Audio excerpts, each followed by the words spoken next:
Okay, so now we're gonna do what what you should be doing, probably outside. So he's got his leash on. You should be using a long line, at least 10 feet. But place.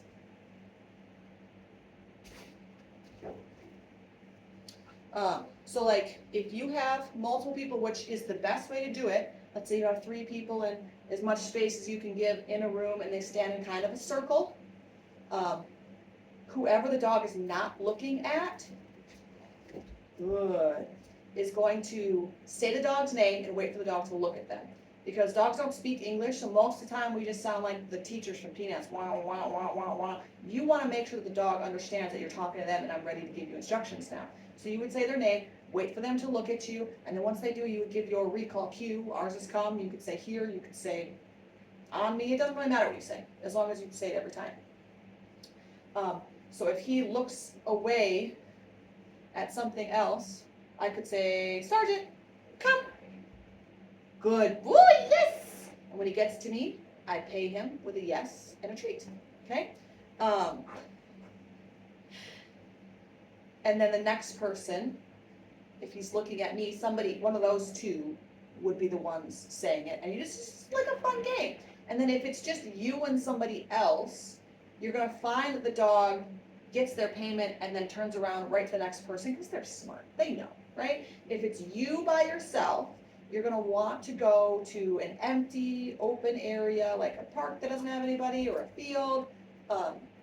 That isn't very distracting with your long line. Let your dog smell around. And then when they're distracted from you, Ranger, what a butthead.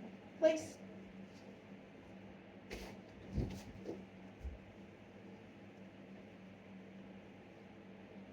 A lot of training is non-verbal.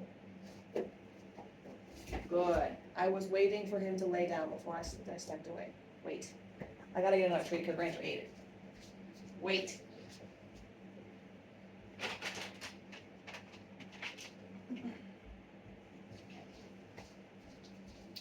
All right, so let's say, that's my bad. Down. Sorry. So, good boy, Baba. We're gonna have Baba go that way. And I would say, Sergeant, come. Good boy. So when you're in this big open field, likely you're going to have your dog reach the end of their leash, right? And you say their name and you ask them to come. And if they're still busy sniffing, you would just back up, which would pull pressure, and then they would come to you anyway. Good boy. So let's try that again. See if we can be faster at it. Here's pressure. Sergeant, come. And I back up. He gets to me. Yes, good boy.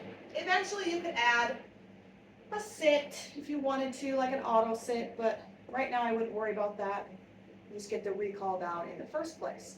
So the point of the leash is that there is accountability. What am I going to do if my dog is off leash in my backyard and I ask them to come and they just say no and nothing happens? There's nothing you can do. You have no control over them. They're going to learn that I don't have to do what you say.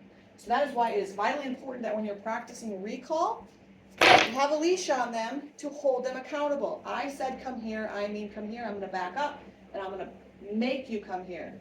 I mean, I don't mean it in any rude way, but you're not going to have a choice. I'm going to back up and it's going to pull you and you're going to have to come here and then you're going to get paid and everyone's going to have a good time. I hope that makes sense.